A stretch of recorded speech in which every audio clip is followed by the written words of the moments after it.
আপনাদের পরিচিত দুই দল আসে গেছে মারমুখী ভঙ্গিতে। এই মাঝখানে যে অদ্ভুত জীবটাকে দেখতেছেন এটার নাম রেফারি, বল বগলের তলে। এখনই খেলা শুরু হবে। চমৎকার পরিবেশ, মেঘযুক্ত মাঠ, কর্দমাক্ত আকাশ। রেফারি এদিক ওদিক তাকাইতেছে, খেলা শুরু করে। বাঁশি ফুটছে, মার কি লম্বা বাঁশি দেখছেন, এরকম আর বাঁশি জিন্দিগিতে কেউ দেখে না। খেলা শুরু হয়ে গেছে, রেফারি বল ছাড়া তো তারা ছাড়ছে, বল লই তারা ধরছে না, সামনে কোনো বল নাই, একজন আরেকজনের পিছিয়ে ধরছে আর খালি লাথি মারতে আছে। কি সুন্দর শারীরিক ক্ষমতা দেখছেন, খালি কাটতে চিনতে পারে। রেফারি ফরন নিশ্চিন্তে সুইংগাম চাপাইতেছে, লড়ে ধরে না। এবার আবার বল মানে সুইংগাম বাচ্চে, বল সুইংগামের লগে আটকে গেছে, বল আর ছোটে না। এতে কই কি কাম করলাম, রেফারি মুখের ভিতরে বল মারবি, এটা তো গোল পোস্ট না, তবু মারি যে বল ছুটে না, ছুটি গেছে বল মারলো, কই মারলো আল্লাহ মালুম। একজনে পাইছে ওমা একই আলামত দেখছেন নি, বুটের লাগে সিঙ্গেম লাগছে, সিঙ্গেল লাগে বল লাগছে। এখন বল ছড়ে দেন, কি করবো? তাৎক্ষণিকভাবে ডিসিশন চিন্তা করলে তো দৌড়ে, রেফারিকে দৌড়াচ্ছে, রেফারি দৌড়ে হেঁটে দৌড়ে, রেফারি দৌড়ে হেঁটে দৌড়ে, এই দৌড়েতেছে রেফারি কাছে পড়ে গেছে। কি মজা লাগলো, দেখি দিদি আমি এবার উত্তেজিত হয়ে যেত, ডোন্ট মাইন্ড। এবারে খেলা আবার সরম গতিতে চলতে আছে। এরকমের খেলা কেউ দেয় না, বল কেমনে ফায়ার লগে ফিক্সড হয়ে গেছে, আর বেগুনে দাম করে উচ্চ সিটটা কাটতে পারে না। এবারে দেখেন গুলির ব্যাং নৃত্য, গুলি লাফাই দিয়েছে কিন্তু বল ফাইতে না, হাতে হাতে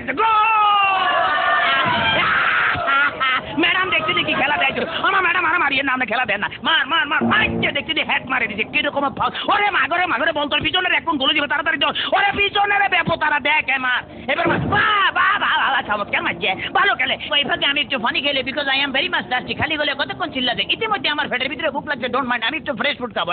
কাইতেছি, খেলা চলছে, মুসলধারে এগিয়ে যাচ্ছে ইদ্রিস, বল নিয়ে হাতের মধ্যে বল, কেউ দেয় না, দেখছে রেফারি দিচ্ছে বল ফালা দিচ্ছে, রেফারির চোখে ধরা পড়ে গেছে, বললো হ্যান্ডবল। হেঁটে বললে কে বলে হ্যান্ডবল, আমি জীবনও করে হ্যান্ডবল দেখছেন যে আমার ফার্ম, আমাদের কে কই যেটা মারা মুখের কাছে নেওয়া যায়, মার কাছে না, আটকা কিক মারা যায়। এটা আমার হাত পাওয়া। চমৎকার আপেল, ভেরি টেস্টি।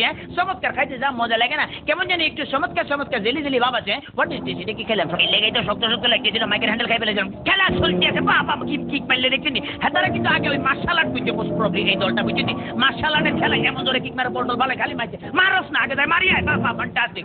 এবার আবার বললে যে সামনেটা মারিয়ে, সামনেটা মার, এবার আবার আগে যে সামনে করে বলে সার্ভি লেগে মারে, মার। এটা কি বলি খেলা হইতে আছে না মার্শাল আর্ট হইছে একমাত্র আল্লাহ মালুম। এবার বোধহয় রেফারির বাইকে খারাপই আছে না, এত বড় বাসি থেকে হাতে ঘাবড়ে গেছে, জীবন এরকম বাসি থেকে। ঠিক আছে ভাই, সরি, আমি আর মারতাম না, আমার ফসারি দেন। খেলা শুরু হাতে ডস দিল, এমন ডস দিয়েছে ফাঁচুর কাটতে গেছে। এবারে বোধহয় ফাইনাল মারবো। হ্যাঁ, এটিএম লইতে আছে, মারতে আছে, মারতাম ফাইল না, হেতরা বুঝি বলে যে তাড়াতাড়ি বেরিয়ে তো না, নিচের ভঙ্গিমে আগায় যাইতে আছে।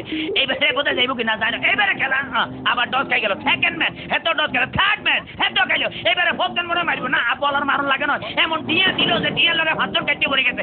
মাঠ ফ্রি বললে আগায় যেতে গোল। মনে হয় কি আমি জিতে গেছি, মনে হলে আমি জিতে গেছি। কথা বলছি মানিকগঞ্জের ভিতরা গ্রাম থেকে।